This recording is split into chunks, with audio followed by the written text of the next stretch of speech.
Bom, pessoal, a aula de hoje, então, completando aí o conteúdo para a segunda VA, que a gente falou especificamente da dinâmica dos organismos do solo. A primeira VA a gente falou das características gerais de todos os organismos, bactérias, fungos e vírus.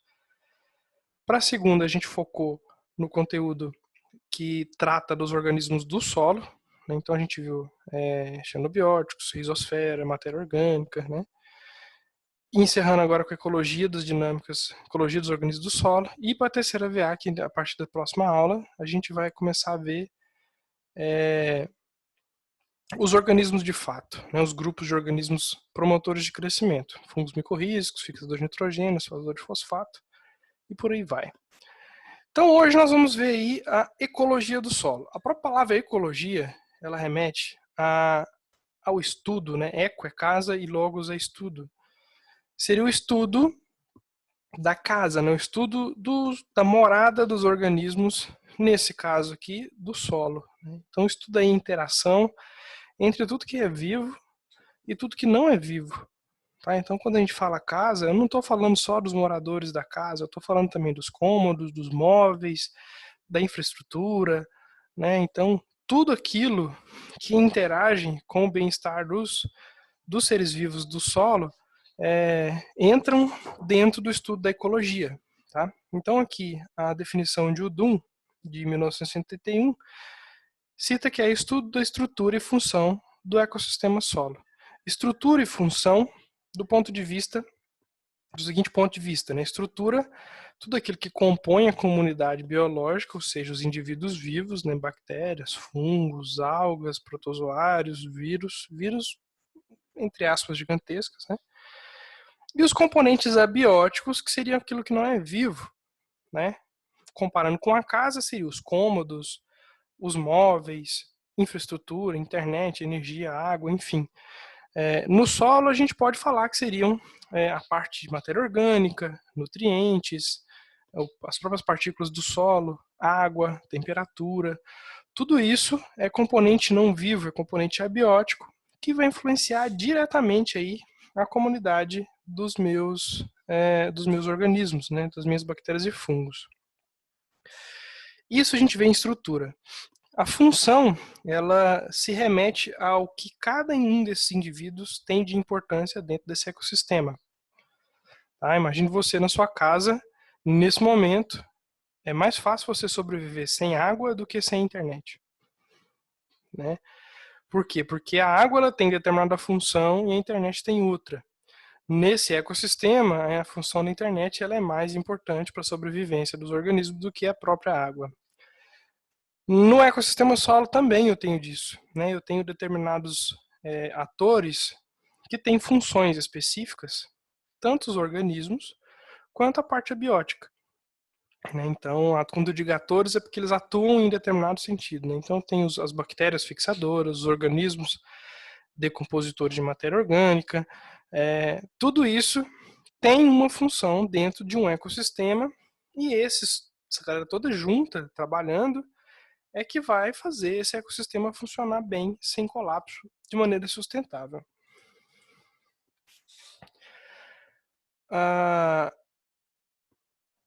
Um ecossistema ele funciona seguindo uma ordem hierárquica, né? A gente tem que até esse exemplo, né, de ordem hierárquica. Por exemplo, um grupo de células forma um grupo de genes forma uma célula, um grupo de células forma órgãos, um grupo de órgãos organismos, organismos populações, populações comunidades, comunidades ecossistemas. Ecossistemas, então, seria um conceito bem amplo, onde eu tenho diferentes comunidades. Tá? Então, não estou falando só de um grupo de organismos, só de uma espécie ou só de um gênero, estou falando de todas. Então, o ecossistema ele considera tudo. Tá? No ecossistema cerrado, eu tenho a comunidade de plantas, a comunidade de animais, de aves, de peixes, de bactérias, de organismos. Todos juntos formam um ecossistema cerrado. Tá? Então, seguindo essa ordem hierárquica, a gente chega nessa questão que, inclusive, a gente já falou numa prova anterior, que é a redundância funcional. A redundância funcional ela é um nome de um fenômeno importantíssimo para a sobrevivência desse ecossistema.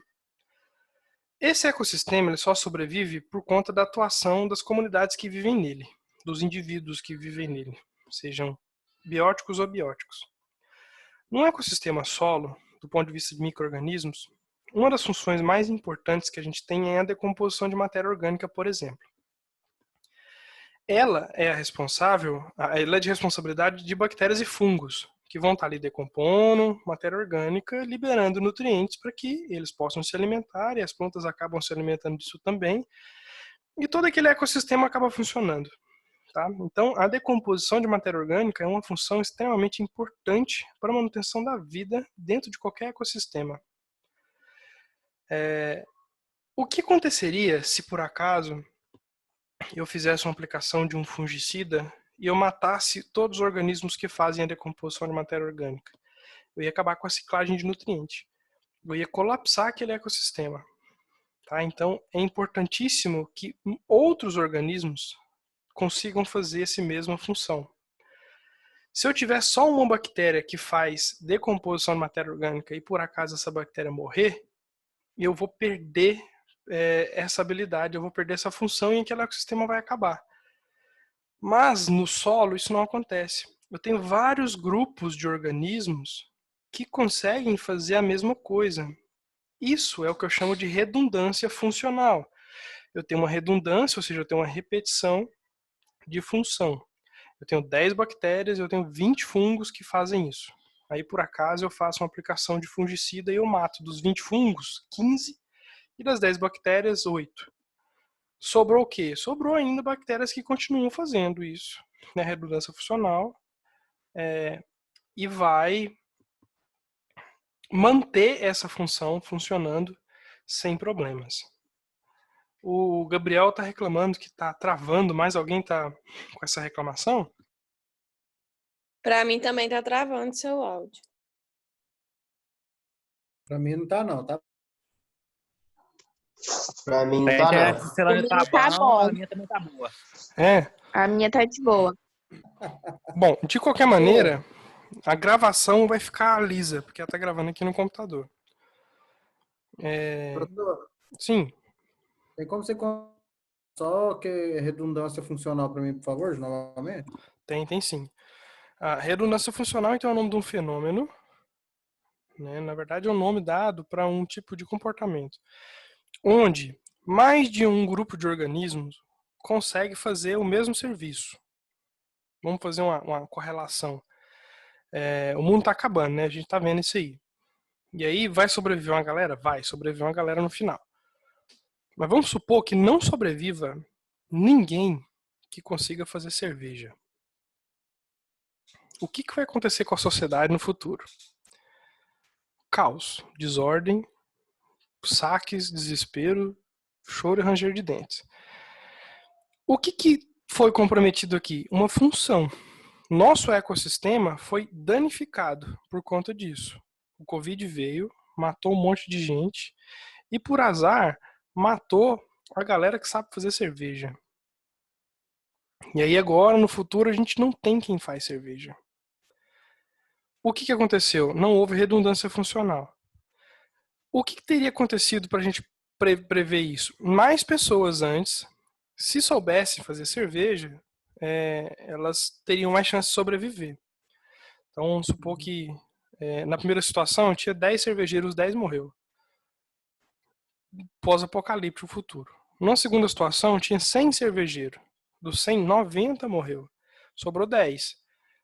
A cerveja vai ficar cara? Vai. Vai ficar rara? Vai. Mas ainda vai existir. Por quê? Porque ainda tem 10 pessoas que conseguem fazer. É mais ou menos isso que acontece com a redundância funcional. Eu tenho mais de um grupo de organismo que faz a mesma coisa. Eu dei o exemplo, então, da decomposição de matéria orgânica. Se alguma prática de manejo que eu faça errada, ou acidentalmente, prejudicar a vida desses organismos que fazem decomposição de matéria orgânica, eu vou ter outros que vão manter essa função funcionando na ausência dos primeiros. Então, a redundância funcional é um comportamento que dá vida, que dá sobrevida a ecossistemas colapsados. Todo ecossistema, ele visa o equilíbrio. Tá, gente? Eu vou lá e bagunço ele, a tendência é ele voltar ao normal depois. Todo ecossistema, todo. Tá? Isso pode demorar um tempo, isso pode ser semanas, meses, anos ou até séculos. Vamos tomar como exemplo a pandemia de Covid. Tá? O ser humano ele tem inteligência para identificar que alguma coisa está errada e para se movimentar e evitar que isso dê problema. Então a gente conseguiu identificar que uma doença nova surgiu e descobrir como contê-la e evitar que ela se transmitisse e causasse um caos mundial. Mas na natureza isso não acontece. Né? Isso é o que nós chamamos de limites. Vou até falar daqui um pouquinho. Eu até falei desse vídeo aqui, eu acho que num dos vídeos gravados.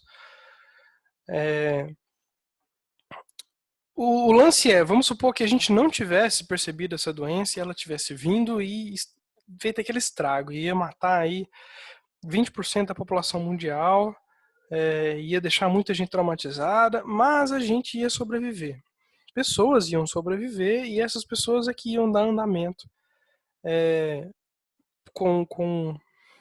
depois do caos. Como já aconteceu, por exemplo, na época da peste negra, na Idade Média, e na época da gripe espanhola, no início do século de 1920. Né? As pessoas sobreviveram, seguiram a vida. O que é seguir a vida? É o sistema voltar em equilíbrio. Né? Tudo que vem, dá uma bagunçada no rolê, passa um tempo, as coisas começam a se organizar depois de novo. Tá? Na Idade Média morreu 2/3 da população do planeta na peste negra. 2/3 da população, isso é 66% das pessoas. É uma taxa de mortalidade incrível. Não sei, responda aí que os documentos podem estar na segunda gaveta.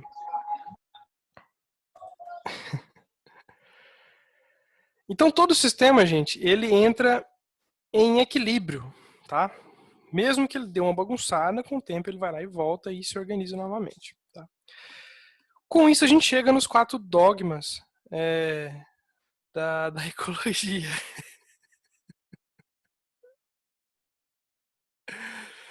Cuidado aí, viu, Caio? Tá uma sua.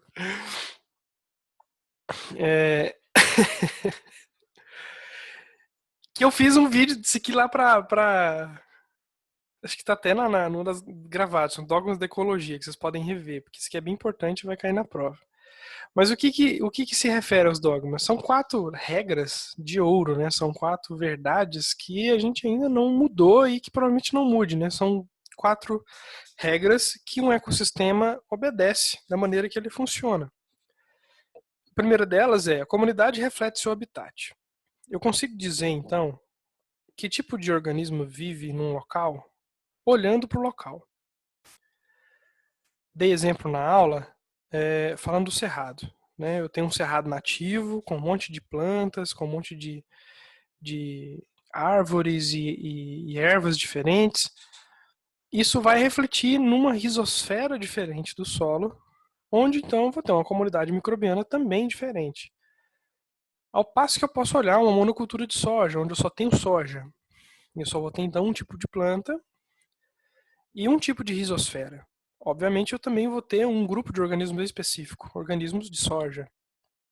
Então, na área de cerrado nativo, eu vou ter mais organismos do que na área de soja. E é o que a gente busca como índice de qualidade dentro da microbiologia, é tentar comparar, é tentar equiparar, melhor dizendo, essas áreas de cultivo comercial em nível de qualidade biológica do solo com áreas nativas. O plantio direto, por exemplo, consegue fazer isso com o passar do tempo muito bem.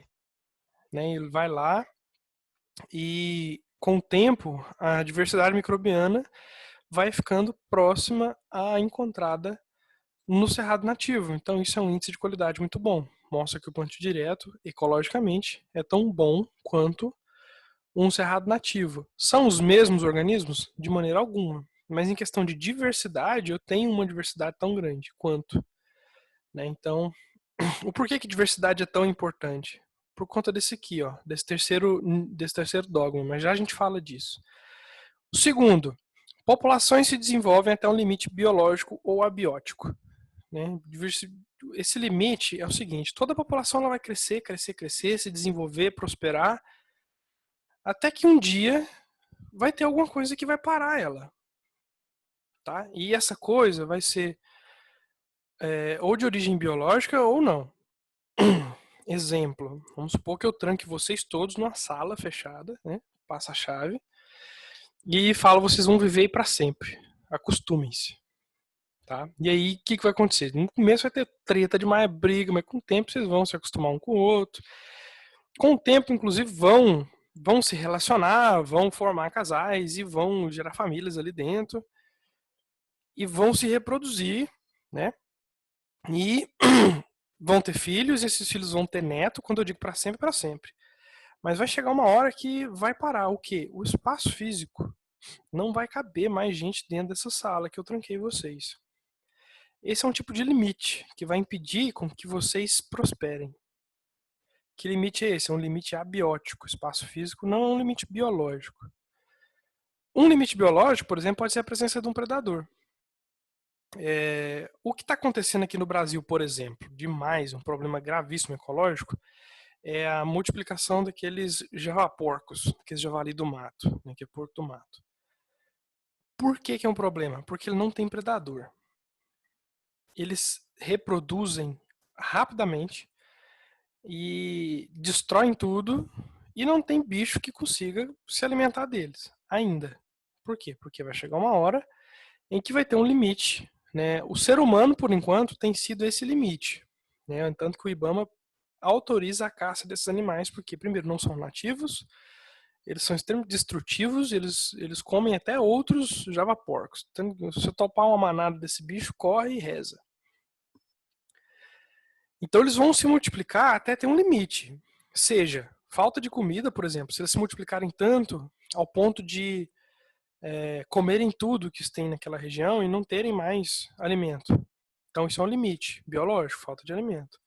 Ou, por exemplo, até surgiu um predador. Vamos supor, uma onça vai nadar de braçada. Se bem que nem onça enfrenta a manada desses bichos. Mas vamos supor que surge um felino, uma onça dessa aí, e se alimenta desses bichos. E aí ela tem comida à vontade, o que vai multiplicar demais? Onça. Aí eu vou ter uma multiplicação de onça para tentar diminuir o nível desses javaporcos. E aí com o tempo vai conseguir. Mas o que eu vou ter demais agora? Onça. E o que vai ser o limite da onça? Falta de comida, porque ela já comeu o javali tudo. E aí as onças vai começar a morrer. E aí até entrar em equilíbrio o sistema. Então isso pode demorar, como eu disse para vocês, anos e décadas, né? Só um exemplo. Mas toda a população se desenvolve até um limite. Há estudiosos que dizem, por exemplo, que a população humana já chegou nesse limite e essas epidemias, pandemias, por exemplo, configuram o limite biológico. E faz sentido. Se a população humana não fosse tão adensada, se não existem tantas pessoas no mundo, essa doença, por exemplo, não estaria espalhando da maneira que está.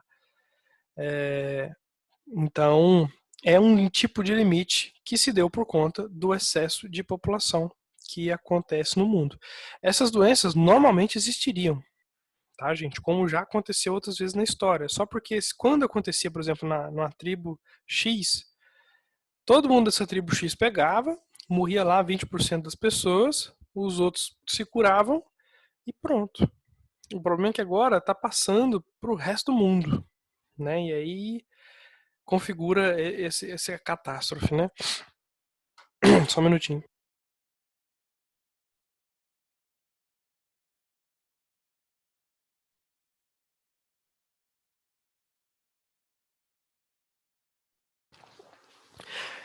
Terceiro dogma, né?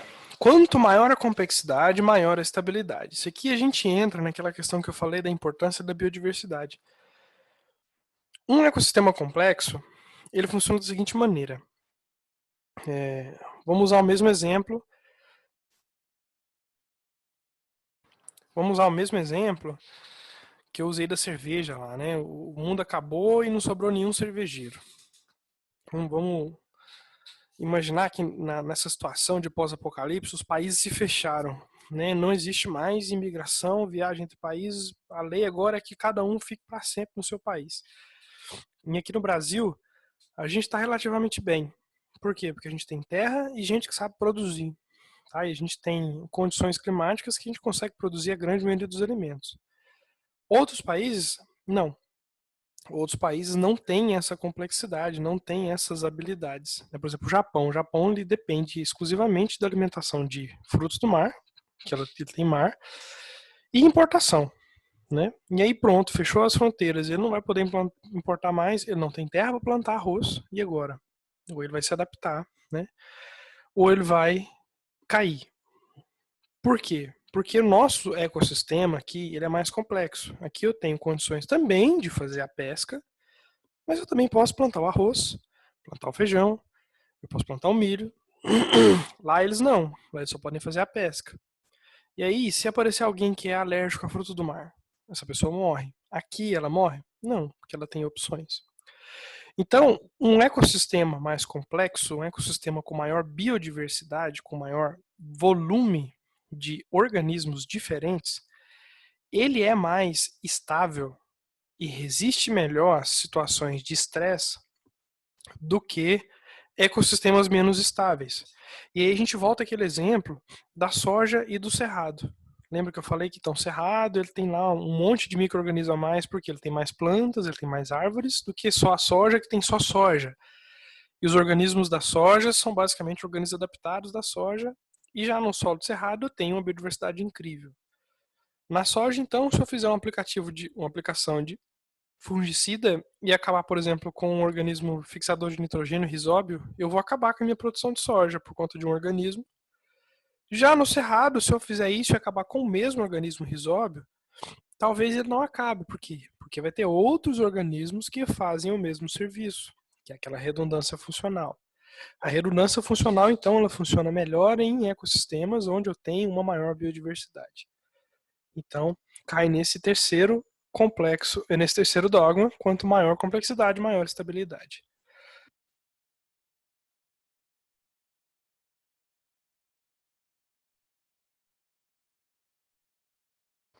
Desculpa, eu estava tossindo aqui por causa do coronga.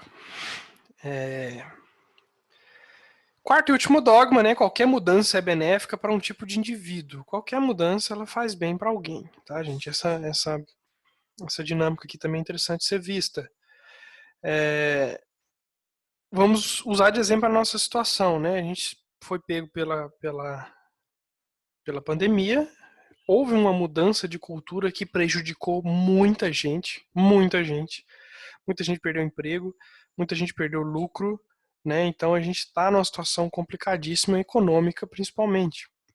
Então essa mudança atingiu muita gente. Teve quem se beneficiou disso? Sim, teve quem se beneficiou disso. Exemplo, o dono do Zoom. O dono do Zoom, desse aplicativo que a gente está usando aqui, ó, subiu de algumas centenas de usuários para quase 1 bilhão. Tá? As ações do Zoom quintuplicaram de valor no mercado. Né? Então, se eu, por exemplo, soubesse que o Zoom ia subir, ia valorizar assim, eu tinha comprado a ação do Zoom naquela época, né, no início. Agora está alta, não vai adiantar. Qualquer compra agora é para perder dinheiro, porque ela vai baixar. A hora que acabar a quarentena, a gente vai parar de usar essas ferramentas e o preço dele vai voltar a cair. Não está na hora de comprar mais. Pois não, Fernanda? Você mandou alguma coisa aí? Foi errado? O que foi errado? Não entendi.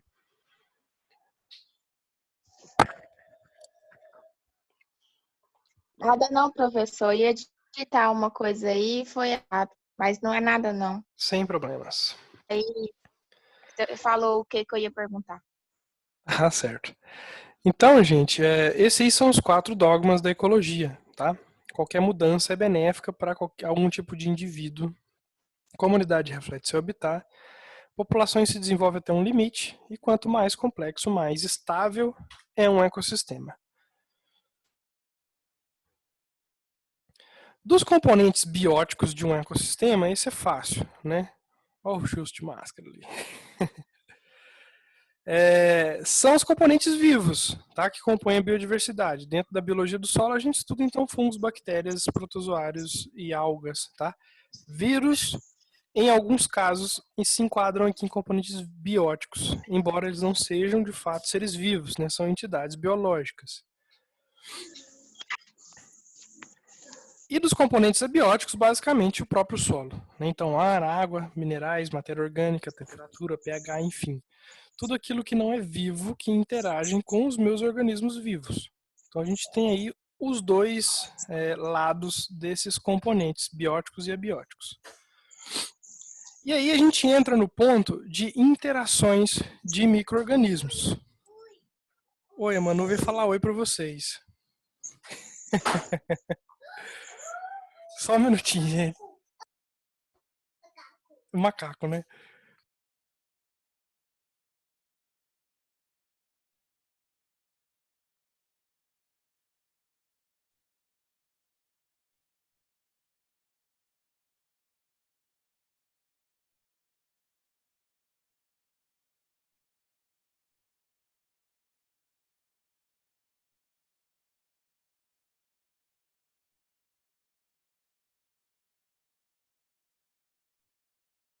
Eu não tô escutando nada.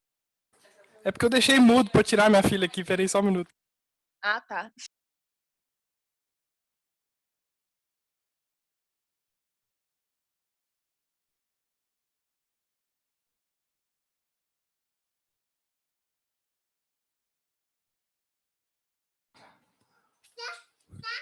Tchau. Dá tchau pro povo. Fui invadido aqui pela Manu. Retomando. Normal, né? Isso, home office. Esse gráfico aqui, gente, mostra o seguinte. Mostra a quantidade de organismos em relação à profundidade. Tá? Então, tem essa linha aqui, ó.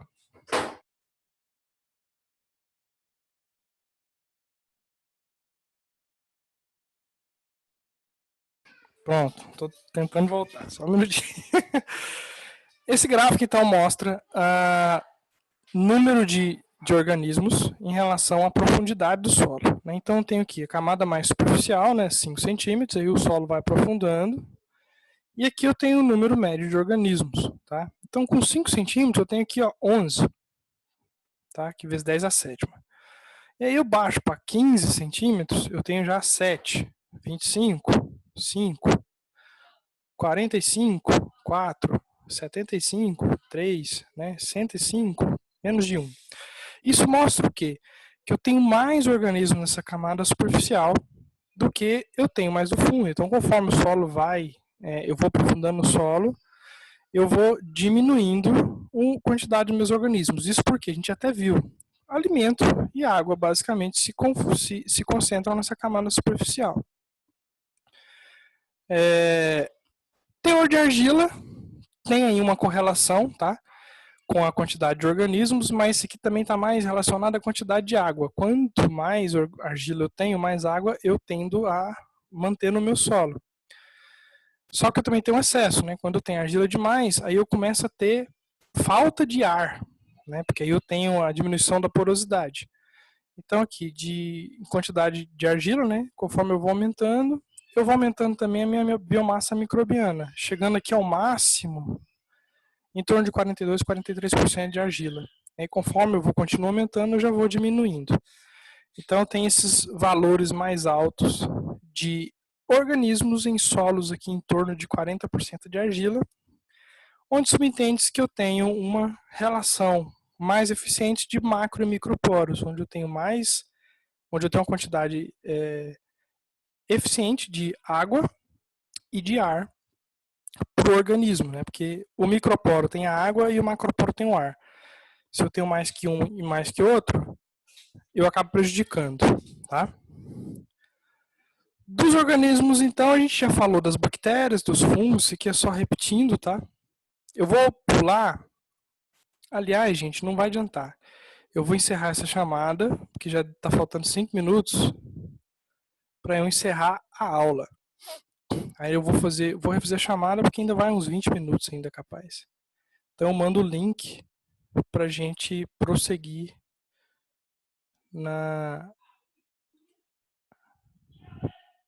com mais tempo, beleza? Já mando o link agora.